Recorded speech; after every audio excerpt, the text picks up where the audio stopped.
आज हम लोग एनसीईआरटी के ऊपर चर्चा करने वाले हैं। आज के इस वीडियो के माध्यम से आप एनसीईआरटी से जुड़े सारे चीज़ों का अध्ययन करने वाले हैं। जैसे आप जानेंगे कि एनसीईआरटी क्या है, एनसीईआरटी का गठन कब हुआ था और एनसीईआरटी का गठन करने का यानी इसके स्थापना करने का कौन कौन से प्रमुख उद्देश्य थे, इसको भी आप जानेंगे। और साथ ही साथ एनसीईआरटी के प्रमुख कौन कौन से कार्य होते हैं, इसके बारे में भी आप अध्ययन करने वाले हैं। तो स्वागत है एक बार फिर से आप सभी का आपके अपने यूट्यूब चैनल आरकर स्टडी पे।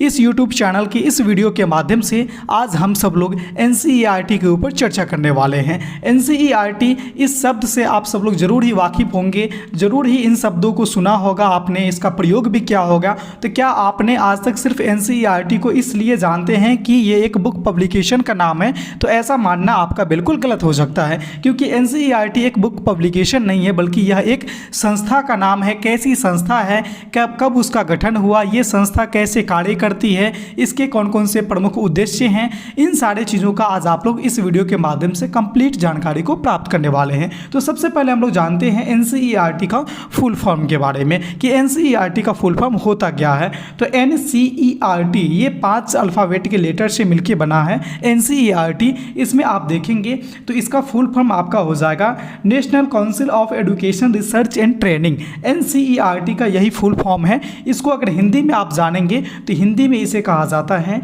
राष्ट्रीय शैक्षिक अनुसंधान एवं प्रशिक्षण परिषद। हिंदी में इसको राष्ट्रीय शैक्षिक अनुसंधान एवं प्रशिक्षण परिषद के नाम से जाना जाता है।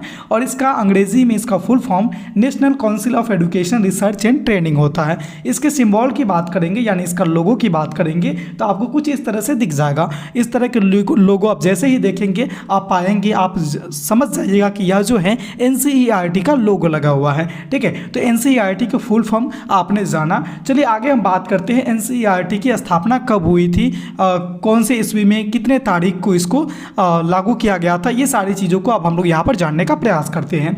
एनसीईआरटी जो हमारा संस्था है, इसकी स्थापना 1 सितंबर 1961 में की गई थी। यानी 1 सितंबर 1961 से ये कार्यरत है। ये लागू हो गया था, स्वचालित हो गया था। इसको उस दिन क्या किया गया कि चालू कर दिया गया था। तो ये तिथि आप याद रखेंगे कि एनसीईआरटी की स्थापना कब हुई थी। तो आपको कभी एग्जाम में आता है तो यहाँ पर टिक करेंगे 1 सितंबर 1961 को एनसीईआरटी का स्थापना करी गई थी। इसका मुख्यालय कहाँ है? तो इसका मुख्यालय दिल्ली के श्री अरविंद मार्ग पर जो मेहरौली के निकट पड़ता है, वहीं पे इसका मेन मुख्यालय है। एनसीईआरटी का दिल्ली में है। ठीक है, हालांकि दिल्ली सबको जाना पॉसिबल नहीं है। हमारे देश में एक छोर पे दिल्ली है, तो बहुत सारे ऐसे दूर दूर पे हमारे देश में फैले हुए लोगों को दिल्ली तक पहुँचना या फिर इस संस्थान तक पहुँचने में कठिनाई का महसूस करना होता था। इसको देखते हुए कठिनाई को दूर करने के लिए एनसीईआरटी का 4 अलग अलग जगह पे क्षेत्रीय महाविद्यालय स्थापित किया गया है, जिसमें से एक आपका अजमेर में मिल जाएगा, दूसरा आपका मैसूर में है, तीसरा भुवनेश्वर में है और चौथा आपका भोपाल में है। तो मेन मुख्यालय पूछा जाएगा तो आप हमेशा टिक करेंगे दिल्ली। और अगर आपको पूछा गया कि क्षेत्रीय महाविद्यालय का जो 4 है वो कौन कौन से जगह पे है, तो उसमें अजमेर, मैसूर, भुवनेश्वर और भोपाल, ये 4 जगह आप वहाँ पर टिक कर दीजिएगा। आपका यहाँ पे आंसर राइट हो जाएंगे। मेन मुख्यालय एक ही जगह है, वो है आपका कहाँ पे, वो दिल्ली में है। इसको याद रखेंगे। आगे चलिए और भी जानते हैं एनसीईआरटी के बारे में कुछ महत्वपूर्ण बातें। तो एनसीईआरटी से जुड़े कुछ महत्वपूर्ण बातें में सबसे पहले मैं आपको बताऊंगा कि यह संस्था जो है भारत सरकार की वित्तीय सहायता से संचालित होने वाली एक स्वायत्त संगठन है। स्वायत्त ये संगठन है, इसको याद रखिएगा कि ये भारत सरकार के वित्तीय सहायता से संचालित होती है। ठीक है, और इसको स्वायत्त संगठन के नाम से भी जाना जाता है। किसको? तो एनसीईआरटी को। यह एक हमारा संस्थान है, इसी को। ठीक है, साथ ही साथ आप इसको जानेंगे कि इसका रजिस्ट्रेशन कौन से अधिनियम के तहत हुआ था, कौन से एक्ट के अनुसार हुआ था।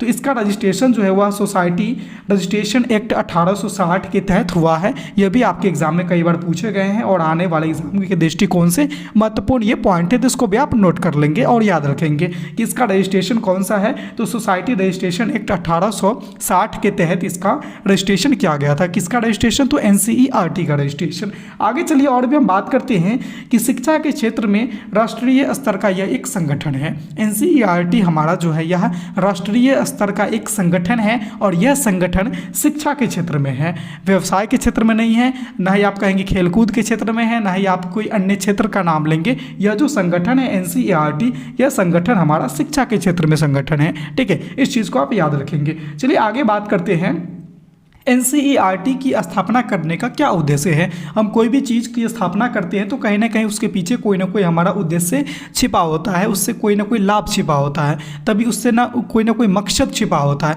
तभी हम किसी चीज़ की स्थापना करते हैं या फिर कोई भी कार्य को करते हैं। उसी तरह से एनसीईआरटी की जो स्थापना की गई थी उसमें भी उनका एक मकसद छुपा हुआ था, उद्देश्य छुपा हुआ था। जो उसका सबसे मेन मकसद था ना, वो ये था कि विद्यालय स्तर की शिक्षा में सुधार लाने का कार्य किया जाना चाहिए था।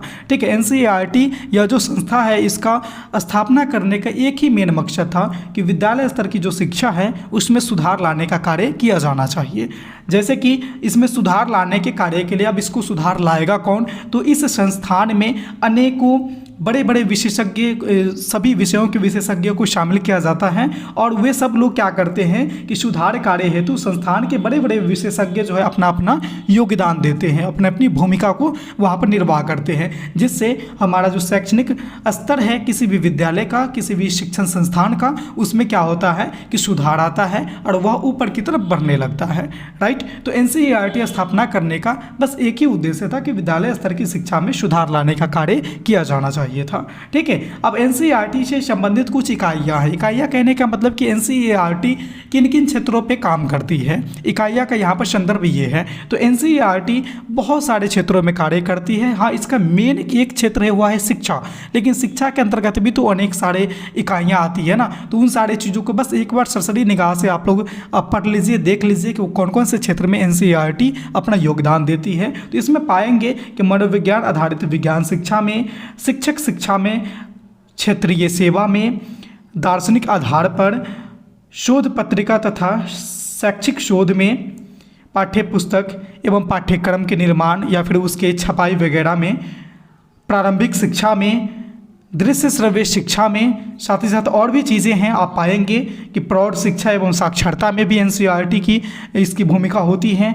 साथ ही साथ केंद्रीय विज्ञान कार्यशाला, ये भी इसी का इकाई है। शैक्षिक सर्वेक्षण इकाई, कार्यानुभव एवं व्यावसायिक शिक्षा, यह भी एनसीईआरटी के ही इकाई है। परीक्षा एवं मूल्यांकन, दिव्यांग शिक्षा, कहीं कहीं पे आपको विकलांग शिक्षा भी लिखा मिल सकता है, तो कन्फ्यूज बिल्कुल भी नहीं होना है, दोनों एक ही चीज़ है। निर्देशन और सलाह में, केंद्रीय शैक्षिक संस्थान में, इत्यादि। आपने जो जो चीज़ें देखा, इसके अलावा भी एक दो और भी छोटे छोटे इकाइयाँ हैं जिसमें एनसीईआरटी वहाँ पे वर्क करती है, एनसीईआरटी वहाँ पे काम करती है। तो उम्मीद करते हैं कि एनसीईआरटी से संबंधित जो प्रमुख इकाइयाँ हैं वो सब आप लोगों ने जान लिया, इसको याद भी रख सकते हैं, आपके एग्जाम में ये काम भी आ सकते हैं। तो चलिए आगे हम बात करेंगे कि एनसीईआरटी के कौन कौन से प्रमुख कार्य हैं, एनसीईआरटी क्या काम करती है। एनसीईआरटी को लागू कर दिया गया शिक्षा में सुधार करने के उद्देश्य से, लेकिन एनसीईआरटी किस तरह से शिक्षा में सुधार लाती है, किस तरह से अपना वर्क करती है, इसकी जानकारी भी हमें होना बहुत ज़रूरी है। तो चलिए एक एक करके पॉइंट को हम लोग देखते हैं कि एनसीईआरटी के प्रमुख कार्य कौन कौन से होते हैं। सबसे पहला पॉइंट मैं आपको बताऊंगा कि शिक्षा के स्तर को ऊपर उठाना, यही तो एनसीईआरटी के प्रमुख कार्य है, क्योंकि यही तो इसका मेन उद्देश्य भी था एनसीईआरटी को लागू करने का। तो शिक्षा के स्तर को ऊपर उठाना यह एनसीईआरटी का प्रमुख कार्य है। प्रमुख कार्य में से सर्वोत्तम कार्य कहे तो आप यही हो सकता है।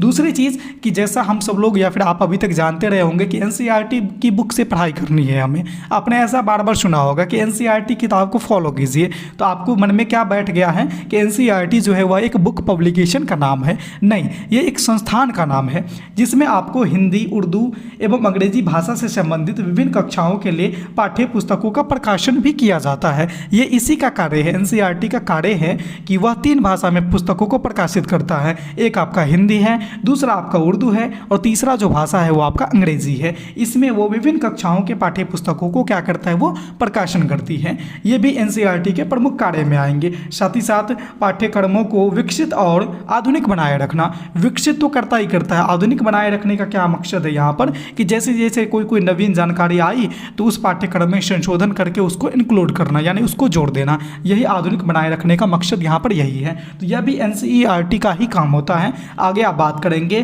कि शैक्षिक निर्देशन पुस्तिका या फिर कहे तो छात्र कार्य पुस्तिका का उपयुक्त कराना, यह भी एनसीईआरटी का ही प्रमुख कार्य में से एक कार्य है। शिक्षक शिक्षा में विकास के लिए विस्तार कार्यक्रम आयोजित करना, उसका क्रियान्वयन करना, यह भी एनसीईआरटी का ही कार्य है। परीक्षा प्रणाली में सुधार करना, परीक्षा प्रणाली में जो सुधार है, कठोरता होती है उसको लचीला बनाना, उसमें आवश्यकता अनुसार चीज़ों को सम्मिलित करना, बाहर निकालना, ये सारा जो काम होती है, जवाबदेही होती है, ये सारे के सारा चीज़ एनसीईआरटी के अंतर्गत ही आते हैं। आप पाएंगे कि परीक्षा प्रणाली को आधिकारिक तौर पे वस्तुनिष्ठ रूप प्रदान करना। आजकल के जितने सारे एग्ज़ाम आप देखेंगे तो ज़्यादातर जितने खासकर कॉम्पिटिटिव लेवल के एग्ज़ाम होते हैं तो सारा के सारा एग्ज़ाम आपको वस्तुनिष्ठ ही देखने को मिलेंगे। जैसे आप एनसीईआरटी के बारे में जान रहे हैं तो संभवतः आप बीएड डीएलएड या फिर अन्य कोई कोर्स कर रहे होंगे, तभी तो एनसीईआरटी की ज़रूरत पड़ी। तो आप उसका भी जब बीएड डीएलएड करके सीटेट के एग्ज़ाम में बैठेंगे तो वहाँ भी आप पाएंगे कि वस्तुनिष्ठ प्रश्न ही आपके सामने पूछे जाएंगे। तो परीक्षा प्रणाली को आधिकारिक तौर पे वस्तुनिष्ठ रूप प्रदान करना, यह एनसीईआरटी का ही काम होता है। चलिए आगे हम लोग और बात करते हैं कि विज्ञान और गणित के शिक्षा क्षेत्र में नए कार्यक्रमों का निर्माण करना और साथ ही साथ उसका क्रियान्वयन करना भी एनसीईआरटी का काम होता है। सिर्फ निर्माण करना ही नहीं, उसको लागू करना, उसको क्रिया में लाना, संचालन करना, यह भी एनसीईआरटी का ही काम होता है। आप पाएंगे कि विज्ञान, सामाजिक विज्ञान तथा अन्य विषयों को प्रभावी बनाने के लिए उचित शिक्षण सहायक सामग्री का निर्माण करना, यह भी हमारा एनसीईआरटी का ही काम है। आप अनेकों प्रकार के शिक्षण सहायक सामग्री यूज करते हैं दैनिक जीवन में, तो यह किसके द्वारा किया जाता है इसका निर्माण? तो उचित शिक्षण सहायक सामग्री का निर्माण जो है, यह जो कंसेप्ट है, यह एनसीईआरटी ही लाती है और एनसीईआरटी के ही कंसेप्ट पे ये सारा काम होता है। तो ये इसका प्रमुख उद्देश्य के अंतर्गत आएंगे। आप पाएंगे कि शिक्षक पाठ्यक्रम, शिक्षण विधि, शिक्षण तकनीक इत्यादि के क्षेत्र में कठिनाइयों के समाधान के लिए शोध कार्य व्यवस्थित करना, यह भी एनसीईआरटी का काम है। और सबसे लास्ट जो आपको मैं प्रमुख कार्य बताऊंगा वो आपको कुछ इस तरह से है कि शोध एवं प्रतिभा खोज, अध्ययतावृत्तियों का प्रदान करना, यह भी एनसीईआरटी का ही काम है। तो आप पाएंगे कि शोध और प्रतिभा खोज करने का मतलब कि बच्चों को रिसर्च करवाना, बच्चों में प्रतिभा की खोज करवाना, टैलेंट की रिसर्च करना, ये सारा काम जो है यह एनसीईआरटी का ही काम होता है। ये आपने जो चीज़ें देखा अभी यहाँ पर, ये सारे के सारे एनसीईआरटी के प्रमुख कार्य थे। ऐसे आपके इससे छोटे मोटे और भी अन्य कार्य हैं जो इनकी जानकारी आपको नहीं भी हो तो काम चल सकती हैं। शॉर्टकट में मैं आपको इसके जो मेन काम थे, मेन इसके जो प्रमुख कार्य थे, उसको मैंने आपको जानकारी दे दी है। तो उम्मीद करते हैं कि एनसीईआरटी टॉपिक जो मैंने आपको बताया, एनसीईआरटी का फुल फॉर्म, उसकी गठन कब हुई थी, उसको लागू करने का क्या उद्देश्य थे, उसके प्रमुख कौन कौन से कार्य थे, उसके कौन कौन से चार जो है क्षेत्रीय महाविद्यालय कहाँ कहाँ गठित किए गए हैं, एनसीईआरटी कहाँ पे उसका मुख्य कार्यालय है, ये सारी चीज़ें मैं जो आपको बताया आज के इस वीडियो के माध्यम से। उम्मीद करता हूँ कि सारी चीज़ें आपको अच्छे से समझ में आ गई होगी। और ये वीडियो कैसी लगी, अच्छी लगी, बुरी लगी, समझ में आई या फिर समझ में ना आई, आप हमें कमेंट के माध्यम से बताना बिल्कुल नहीं भूलेंगे। अगर ये वीडियो अच्छी लगी है, अगर आप हमारे चैनल पर पहली बार आए हैं तो चैनल को सब्सक्राइब कर लीजिए और साथ ही साथ बेल वाले आइकन को प्रेस इसलिए कर लीजिएगा क्योंकि इस तरह की रोचक, महत्वपूर्ण और उपयोगी वीडियो में जब कभी भी अपलोड करूं तो उसका नोटिफिकेशन आप तक सबसे पहले पहुंच जाए। तो इस वीडियो में बस इतना ही था, फिर मिलते हैं अगले वीडियो में नए टॉपिक के साथ। तब तक के लिए देखते रहिए हमारे चैनल आर के आर स्टडी को। धन्यवाद।